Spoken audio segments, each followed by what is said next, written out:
இந்த தருணம் அந்த தருணம். தர்மத்தாயின் தவப்புதல்வர் மாங்கனி மாநகருக்கு உங்கள் இணையக்கணி வருகிறார்.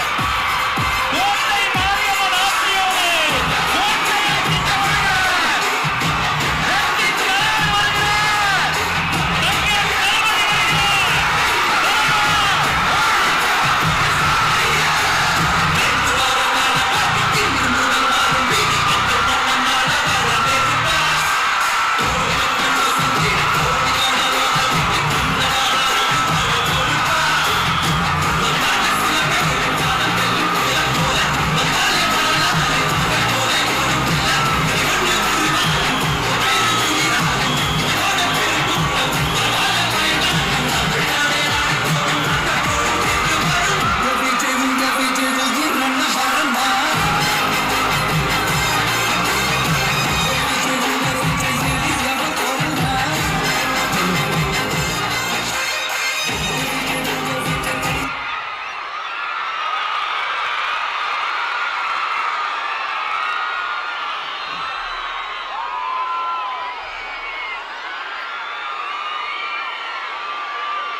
கரேஜ் தான் எல்லாத்துக்குமே ஒரு பேஸ்.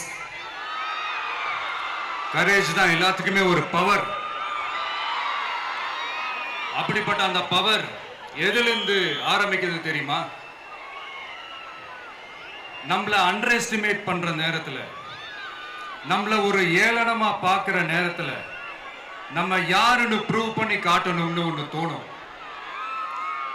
நம்ம யாருன்னு காட்டணும்னு ஒரு உத்வேகம் ஒண்ணு வரும். அப்படி ப்ரூவ் பண்ற அந்த பாயிண்ட் எதுல இருந்து ஸ்டார்ட் ஆகுது தெரியுமா? எந்த விஷயத்துல நம்மள கிண்டலும் கேலியுமா பேசுறாங்களோ அதே விஷயத்தை வச்சு நம்ம அது ஒரு பாசிட்டிவா மாத்துறதுன்னு ஒண்ணு இருக்குல்ல, அதே விஷயத்தை வச்சு நம்ம அது ஒரு ஃபயரா மாத்துறதுன்னு ஒன்று இருக்குல்ல, அங்கிருந்து தான் அந்த பவரே ஸ்டார்ட் ஆகும். அப்படிப்பட்ட அந்த உண்மையான அந்த பவரை சொல்ற அந்த பாயிண்ட்ல இருந்து ஆரம்பிக்கலாமா? ஏ விஜய், வீட்டை விட்டு வெளியே வா. ஏ விஜய், பனையூர் விட்டு வெளியே வா அப்படின்னு சொல்றவங்களுக்கு என் வீடு எதுன்னு தெரியுமா? முதல்ல என் வீடு எங்க இருக்குனாவது தெரியுமா? என சீண்டி பார்க்கறதா நினைச்சு கிண்டலும் கேலியுமா பேசுறவங்களுக்கு நான் சொல்றேன், இந்த தமிழ்நாடு தமிழ்நாடுன்னு சொல்றாங்களே அது மத்தவங்களுக்கு வேணா ஸ்டேட்டா இருக்கலாம், ஆனா என்ன பொறுத்த வரைக்கும் என் தாய் நாடான தமிழ்நாடு தான் என் வீடு.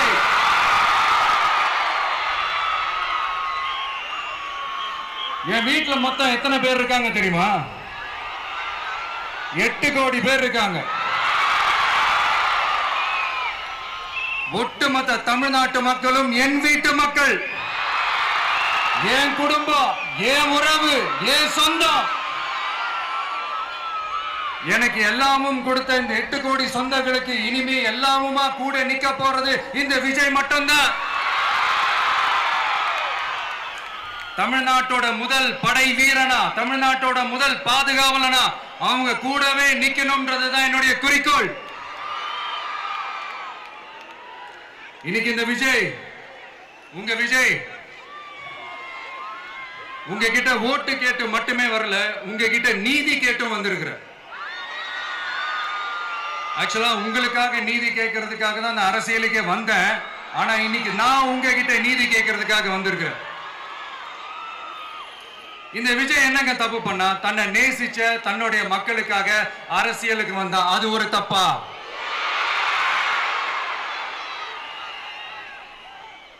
எல்லாத்தையும் ஒதுக்கி தள்ளிட்டு மக்களுக்காக மட்டுமே வந்த அது ஒரு தப்பா? இந்த மத்த கட்சிகளுக்கெல்லாம் மாநாடு நடத்துறதுக்கோ பொதுக்கூட்டம் நடத்துறதுக்கோ இல்ல ஹால் ஃபங்க்ஷன்ஸ் நடத்துறதுக்கோ பர்மிஷன் கொடுப்பாங்க, இடம் கொடுப்பாங்க. ஆனா நமக்கு மட்டும் இடம் கொடுக்க மாட்டாங்க, கொடுக்கவும் விட மாட்டாங்க. இது என்னங்க நியாயம்? நான் போய் மக்களை சந்திக்கிறதுக்கோ இல்ல மக்கள் வந்து என்ன சந்திக்கிறதுக்கோ ஒரு உரிய இடமோ இல்ல உரிய பாதுகாப்போ மத்த கட்சிகளுக்கு எல்லாம் கொடுப்பாங்க. ஆனா எனக்கு கொடுக்க மாட்டாங்க, கொடுக்கவும் விட மாட்டாங்க. இது என்னங்க நியாயம்? இந்த SOPs சொல்லுவாங்க, அதனுடைய ஃபுல் ஃபார்ம் வந்து ஸ்டாண்டர்ட் ஆபரேட்டிங் ப்ரொசீஜர். ஆனா எனக்கு மட்டும் அது ஸ்டாலின் சார் ஆபரேட்டிங் ப்ரொசீஜர். இது என்னங்க நியாயம்? இந்த விஜய் உண்மையானவன்றது உங்க எல்லாருக்குமே தெரியும். நமக்கு எதிராக சதி செய்யறது யாரு, நமக்கு எதிராக சூழ்ச்சி செய்யறது யாரு, நமக்கு எதிராக பழி போடுறது யாரு, யாரெல்லாம் ஒன்னா சேர்ந்து இதெல்லாம் செய்யறாங்கன்றது உங்க எல்லாருக்குமே நல்லா தெரியும். அதனால என்னோட சொந்தங்களாகிய உங்ககிட்ட வந்து நான் நீதி கேட்காம வேற யாருக்கிட்ட தான் போய் கேட்பேன்?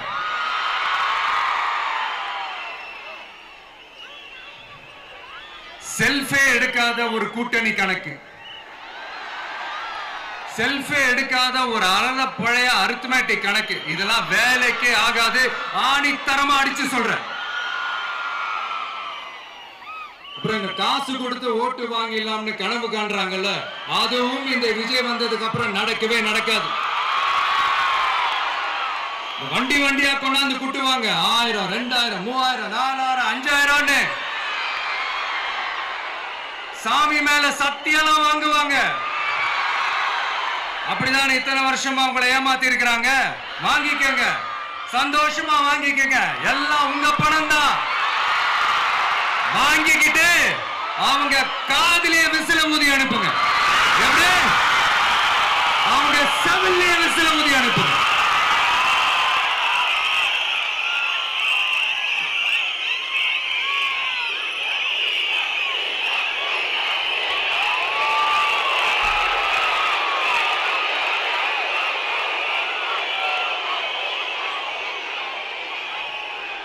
அடுத்து நம்மளுடைய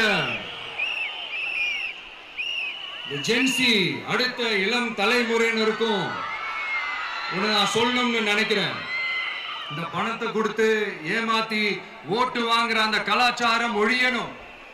பணத்தை கொடுத்து ஏமாத்தினா ஏமாறுவீங்க. உங்களை தான் கேட்கிறேன், பணத்தை கொடுத்து ஏமாத்தினா ஏமாறுவீங்க? எல்லாரும் கொஞ்சம் கையப்படி வைங்களேன் எனக்காக. நான் சொல்றதை கொஞ்சம் ரிப்பீட் பண்ணுங்க. எங்க ஓட்டு எங்க உரிமை. எங்களை யாரும் விலைக்கு வாங்க முடியாது. எங்கள் ஓட்டு விசில் சின்னத்துக்கு தான். வேற யாரையும் நம்பி ஏமாற மாட்டோம். தேங்க்யூ. கேட்டுச்சா சார்? இனிமே நீங்க கொள்ளையடிச்சு வச்சிருக்கிற பணம் எல்லாம் வேஸ்டா போகுது, குப்பையில தான் தூக்கி போடணும். உங்களுடைய இந்த ஊழல் ஆட்சியும் மக்கள் குப்பையில தான் தூக்கி போட போறாங்க. அடுத்து ஒவ்வொரு வீட்டில் இருக்கிற என்னுடைய குட்டி நண்பா நண்பீஸுக்கும் ஒன்னு சொல்லணும்னு நினைக்கிறேன். வீட்டுல டிவியில உட்கார்ந்து இந்த பிரச்சார மீட்டிங் எல்லாம் பார்த்துட்டு இருப்பீங்க. உங்களையும் உங்களுடைய ஃபியூச்சரையும் மைண்ட்ல வச்சுக்கிட்டு தான் நாம அரசியலுக்கே வந்திருக்கிறோம். அதனால எனக்காக நீங்க ஒண்ணு செய்யணும். தொடர்ந்து செஞ்சுக்கிட்டு தான் இருக்கிறீங்க. நான் நிறைய கியூட்டான வீடியோஸ்லாம் நான் பார்க்கிறேன். லைக் உங்க அம்மா அப்பா கிட்ட மைக்க நீட்டி யாருக்கு ஓட்டு போடுவீங்கன்னு கேட்டா பின்னாடி இருந்த அந்த பையன், அம்மா விஜய்னு சொல்லுவா, அப்பா விஜய்னு சொல்லுப்பா அப்படின்னு நிறைய அந்த கியூட்டான வீடியோஸ் எல்லாம் பாக்குறேன். அதை தொடர்ந்து தயவு செஞ்சு அதை தொடர்ந்து கண்டினியூ பண்ணுங்க. உங்க வீட்டுல இருக்கிற உங்களுடைய அப்பா அம்மா தாத்தா பாட்டி பெரியப்பா பெரியப்பா சித்தி சித்தப்பா அத்தை மாமா ஓட்டு போடுற வயசுல இருக்கிற அண்ணன் அக்கா எல்லாரையும் விசில் சின்னத்துக்கு ஓட்டு போட சொல்லுங்க. விசில் சின்னத்துக்கு ஓட்டு போட வைங்க.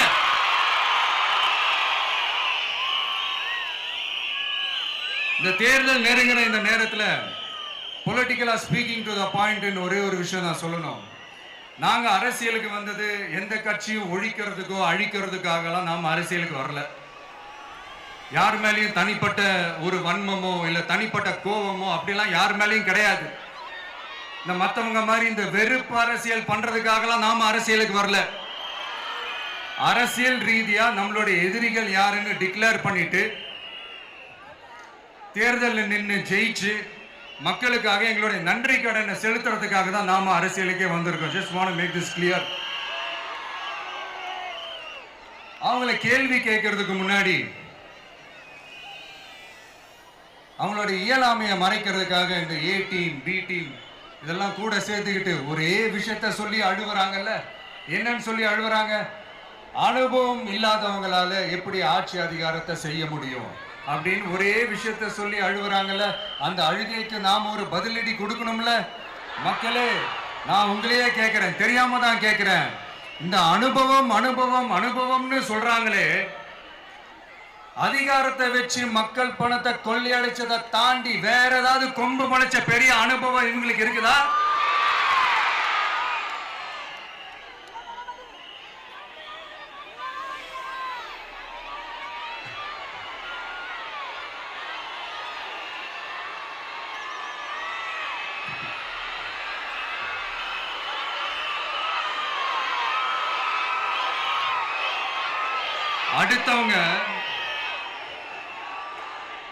அடுத்தவங்க ஆரம்பிச்ச அரசியல் கட்சியில அடுத்தவங்களுடைய அட்ரஸ்ல அரசியல்வாதிகளா இருந்துட்டு இருக்கிற இவங்க எல்லாருக்கும் ஒரு சவால்.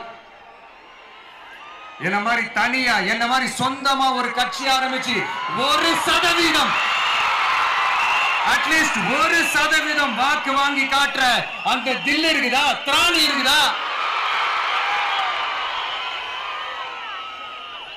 30 வருஷமா மக்கள் இயக்கமா இருந்து இன்னைக்கு மிகப்பெரிய ஒரு அரசியல் கட்சியா வளர்ந்து இந்த கூட்டணி கட்சிகள் மட்டுமே நம்பி இருக்கிற 75 வருஷ கட்சி 50 வருஷ கட்சின்னு இன்னைக்கு ஆட்சி அதிகாரத்துல இருந்துட்டு இருக்கிற இவங்க எல்லாரையும் மீறி இன்னைக்கு களத்துல தனியா நின்னு இந்த 2 வருஷத்துல முதன்மை சக்தியா வளர்ந்து 30% தாண்டி இன்னைக்கு மக்கள் ஆதரவை பெற்றிருக்கிற நமக்கு அனுபவம் இல்லையா? உங்களுடைய அனுபவம் என்னன்னு சொல்லட்டுமா? கட்சி ஆரம்பிச்ச அண்ணாவை மறந்தது, கட்சி ஆரம்பிச்ச எம்ஜிஆர் அவர்களை மறந்தது, கட்சியை வளர்த்த ஜெயலலிதா மேடம் அவங்களை மறந்தது. இவங்க எல்லாரும் சொன்ன விஷயங்கள், பேசின விஷயங்கள், எதையெல்லாம் ஃபாலோ பண்ணணும்னு சொன்ன விஷயங்கள் எல்லாத்தையும் மறந்தது. இவங்களுக்கு நமக்கு அனுபவம் இல்லையா? நமக்கு அனுபவம் இல்லதான். கொள்ளை அடிக்கிறதுலாம் எங்களுக்கு அனுபவம் இல்லதான். அதெல்லாம் எங்களுக்கு சுட்டு போட்டாலும் வராது. இந்த கொள்கையை பேருக்கு மட்டும் வச்சுக்கிட்டு நேரடியா சரண்டர் ஆகிறது, மறைமுகமா சரண்டர் ஆகிறது, இந்த மாதிரி அனுபவம் நமக்கு இல்லதான். அதுவும் நமக்கு சுட்டு போட்டாலும் வராது. மக்களை நேசிக்கிற நல்ல குணம் இருந்தா போதும்யா. நல்ல சூப்பரான ஒரு நல்லாட்சி கொடுக்கலாம். நல்லாட்சி கொடுக்கிறதுக்கு மெத்த படிச்ச மேதாவிகளா இருக்கணும்ல ஒன்னும் அவசியம் இல்ல. காமராஜர் அவர்கள் மாதிரியோ எம்ஜிஆர் அவர்கள் மாதிரியோ மக்கள் சக்தியின் துணையால, மக்கள் மேல அக்கறையா இருக்கக்கூடிய நல்ல அதிகாரிகளின் துணையால சூப்பரான ஒரு நல்லாட்சி என்னால கொடுக்க முடியும், செஞ்சு காட்டுறேன்.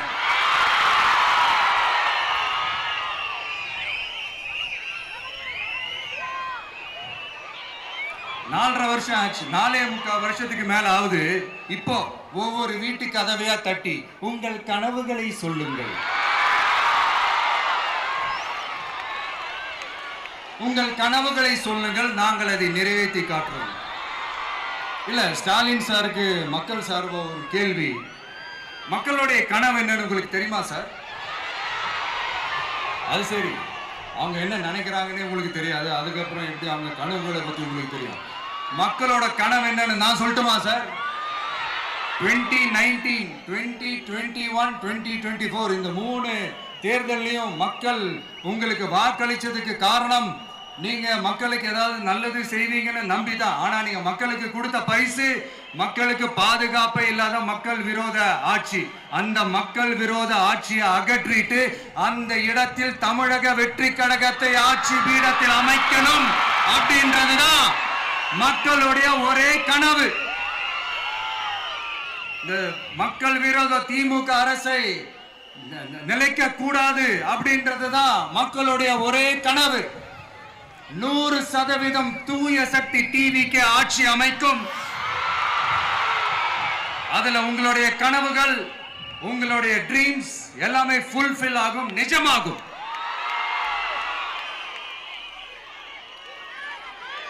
தமிழ்நாடு எப்பவுமே டெல்லிக்கு அவுட் ஆஃப் கண்ட்ரோல் அப்படின்ட்டு ஸ்டாலின் சார் அடிக்கடி சொல்லுவாங்க. ஸ்டாலின் சார் எது எதுலலாம் அவுட் ஆஃப் கண்ட்ரோல் இப்ப நான் கொஞ்சம் சொல்லட்டுமா? முதல்ல சட்டம் ஒழுங்கெல்லாம் அவுட் ஆஃப் கண்ட்ரோல், பெண்கள் பாதுகாப்புல அவுட் ஆஃப் கண்ட்ரோல், இளைஞர்கள் வேலை வாய்ப்புல அவுட் ஆஃப் கண்ட்ரோல், மொத்தத்தில் அவரோட ஆட்சியே ஒரு அவுட் ஆஃப் கண்ட்ரோல்.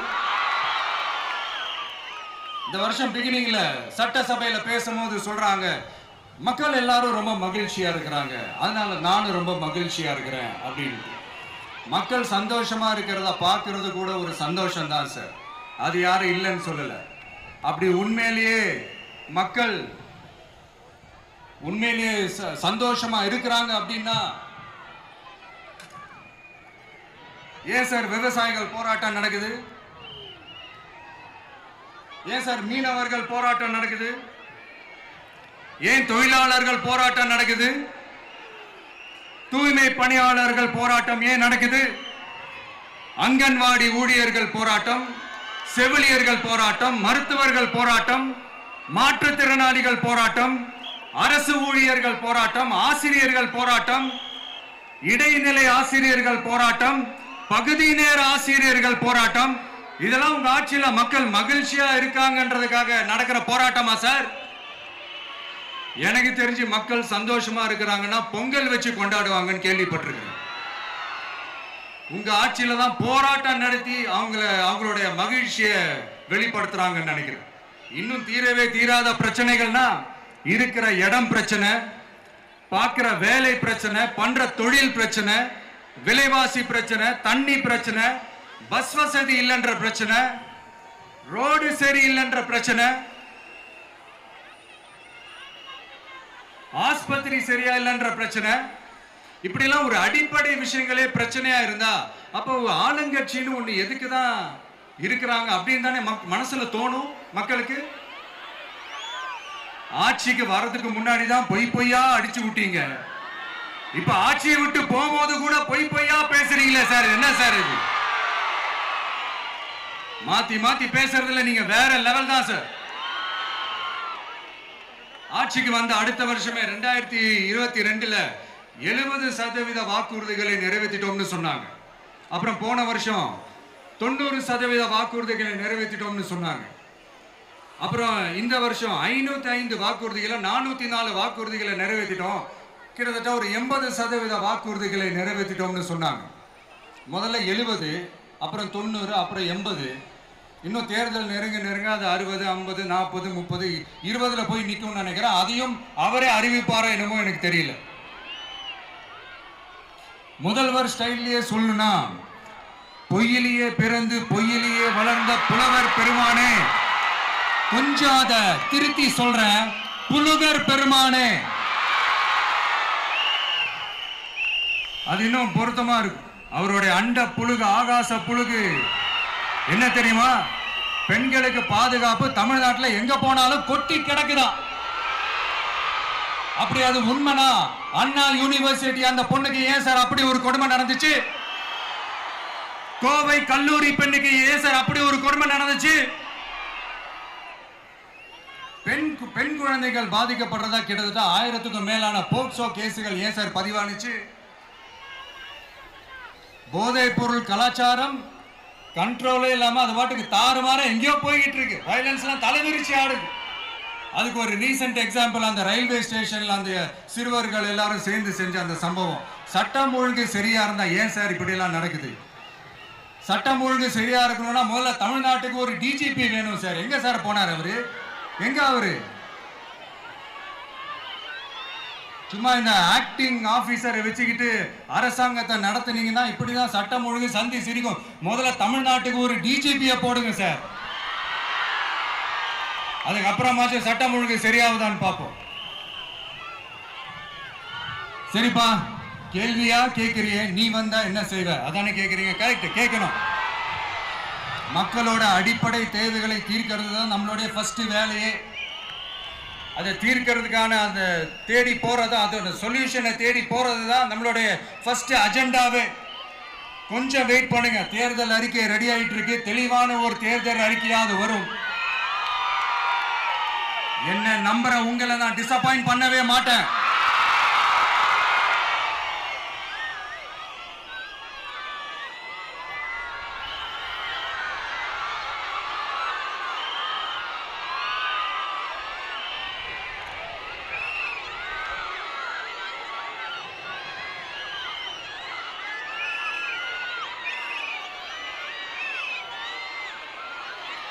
இந்த சும்மா ஆட்சிக்கு வரணும்ன்றதுக்காக இந்த நடைமுறைக்கு சாத்தியமே இல்லாத இந்த மாதிரி விஷயங்கள் எல்லாம், வாக்குறுதிகளை நான் என்னைக்குமே கொடுக்கவே மாட்டேன்.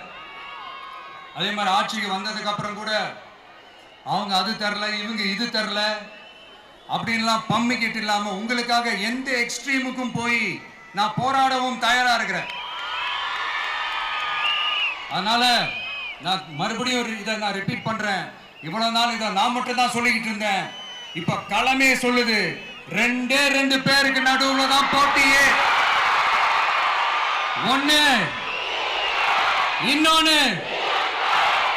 ஒண்ணு தூய சக்தி டிவிக்கு, இன்னொன்னு தீய சக்தி டிஎம்கே.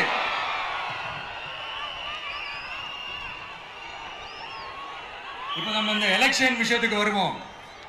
விஜய் என்னப்பா இவரை மட்டும் தான் எதிர்க்கிறாரு, இவங்களை எதிர்க்க மாட்டேன்றாரு, அவங்கள பத்தி எதுவுமே சொல்ல மாட்டேங்கிறாரு. இல்ல நான் கேட்கிறேன், இது யாருக்கான எலெக்ஷன்? தமிழ்நாடு சட்டசபைக்கான ஒரு தேர்தல். இப்ப இங்க யார் ஆட்சியில் இருக்கிறா? யாரு பொய்யா வாக்குறுதிகளை கொடுத்து மக்களை ஏமாத்துறது? யாரு மக்கள் விரோத ஆட்சியை நடத்துறது? அப்ப இங்க யாரை அகற்றணும்? இந்த மக்கள் விரோத திமுக அரசை அகற்றணும்னா நம்ம யாரை எதிர்க்கணும்? எதுக்கு தேவையில்லாம பல முறை மக்கள் ஆல்ரெடி டிலீட் பண்ணவங்களை எதுக்கு நம்மளுடைய கான்சென்ட்ரேஷன், நம்மளுடைய டார்கெட் திமுகன்றப்போ டார்க்னஸ்க்குள்ள எதுக்கு கல்லெறியணும்? இங்க மக்களை விரும்புற விஜய் வேணுமா, இல்ல மக்கள் விரோத ஆட்சி நடத்துற ஸ்டாலின் சார் வேணுமா? அவ்வளவுதான் இந்த தேர்தலே. இதுக்கு நடுவுல வேற யாருமே கிடையாது. புரியுதுங்களா உங்களுக்கு? என் நெஞ்சில் குடியிருக்கும் சேலம் மக்களே,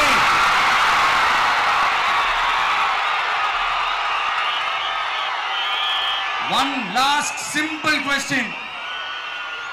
விஜய் நம்புறீங்களா, ஸ்டாலின் சார் நம்புறீங்களா?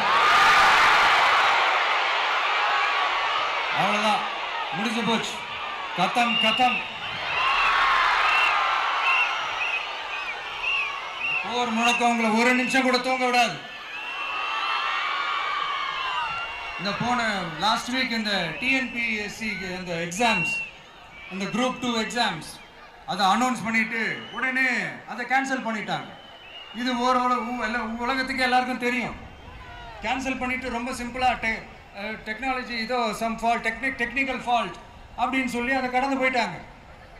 இத்தனை வருஷமா ராத்திரி பகலமா கஷ்டப்பட்டு படிச்சு எப்படியாவது நமக்கு அந்த வேலை கிடைக்காதான்னு அந்த எக்ஸாம்ஸை ஃபேஸ் பண்ண வந்த நம்மளுடைய தம்பி தங்கைகள் எவ்வளவு ஒரு மன உளைச்சலுக்கு ஆளாயிருப்பாங்க. அதை யாராவது யோசிச்சு பார்த்தீங்களா? ஒரு எக்ஸாம்ஸை ஒழுங்கா நடத்த தெரியல, இதுல உலக நாடுகளோட போட்டி போடுறாங்களாம்.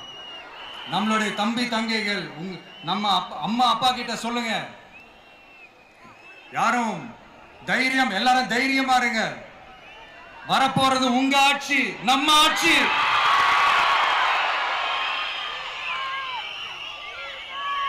அதனால இந்த மாதிரிலாம் எதுவும் நடக்காம சமூக நீதிக்கான ஒரு நல்ல ஆட்சியை அமைப்போம். இளைஞர்களின் வேலை வாய்ப்புகளை மனசுல வச்சுக்கிட்டு டிரான்ஸ்பரண்டா அதுக்கான ஒரு தீர்வை காணுவோம். நான் விக்கிரவாண்டி மாநாட்டில் பேசும்போது ஒரு பொலிட்டிக்கல் பாம் ஒன்று சொன்னேன், ஞாபகம் இருக்கா? ஆட்சியிலையும் பங்கு அதிகாரத்திலையும் பங்குன்னு ஒன்று சொன்னேன். இப்போ அந்த பொலிட்டிக்கல் பாம் எல்லா கூட்டணியிலையும் வெடிச்சுக்கிட்டு இருக்கு, தாறுமாற வெடிச்சுக்கிட்டு இருக்கு. ஸ்டாலின் சார்லாம் பதறாரு, ஆட்சி அதிகாரத்துல பங்கெல்லாம் தமிழ்நாட்டில் ஒத்து வராது அப்படின்னு சொல்றாரு. அவங்கள பொறுத்த வரைக்கும் ஜெயிக்கிறதுக்காக மட்டும்தான் கூட்டணி, மற்ற எல்லாத்துக்குமே அவங்க தனி அணி, அவங்க மட்டுமே ஒரே அணி. வெல்வோம் ஒன்றாக, ஆனா வரும் வெல்த் எல்லாம் பார்ப்போம் தனியாக. அந்த வெல்வோம் ஒன்றாக என்றது இதுதான் அந்த சீக்கிரட்டே. புரிய வேண்டியவங்களுக்கு நல்லா புரியும் நினைக்கிறேன். உங்களோட நான் இருக்கேன், நம்மளோட நம்ம மக்கள் இருக்காங்க. இதுக்கு மேல என்ன வேணும்? கான்பிடென்டா இருங்க, நல்லதே நடக்கும், வெற்றி நிச்சயம். மீண்டும் சந்திக்கும் வரை நன்றி, வணக்கம்.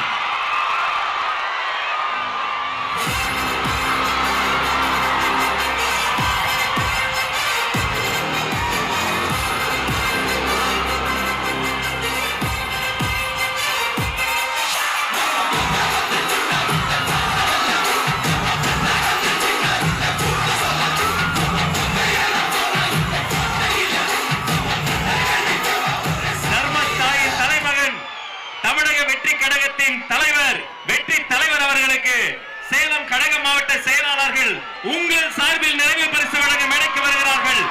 சேலத்து இளம் சிங்கம் தமிழன் பார்த்திபன்,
மக்களையும் என் கழக தலைவரையும் காப்பாற்றுவதற்காக இந்த வீரமே ஊழல் சக்திகளை ஓங்கி அடிக்க ஊழல் சக்திகளை நிலைநாட்டி தருவோம். நன்றி. கழக மாவட்ட செயலாளர்களுக்கு நன்றி.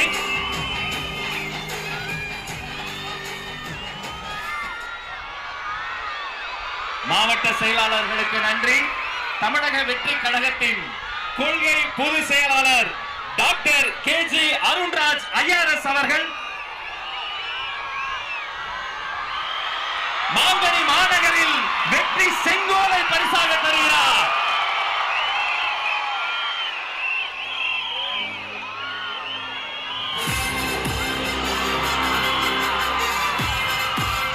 அந்த வெள்ளி செங்கோலோடு சேர்த்து மக்களின் சார்பில் மாங்கனி மாநகரில் மாவட்ட கழக செயலாளர் மக்கள் சார்பில் பொன்னிற செங்கோலையும் தருகிறார்.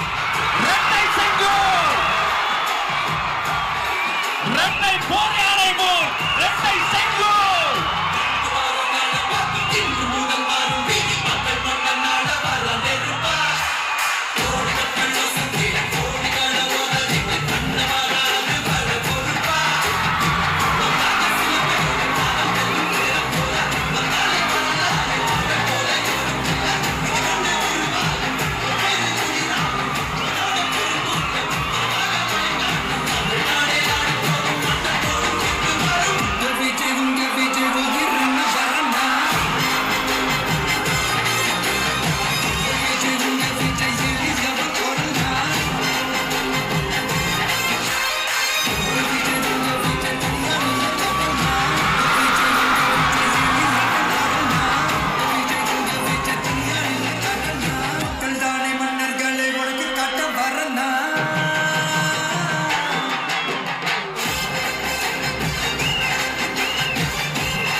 செய்வதற்கான அரங்கமும் ஏற்பாடு செய்யப்பட்டிருக்கிறது. இத்தனை நேரம் பொறுமை காத்து எங்களோடு இணைந்திருந்த அத்தனை சொந்தங்களுக்கும் நன்றி, நன்றி, வெற்றி, வணக்கம்.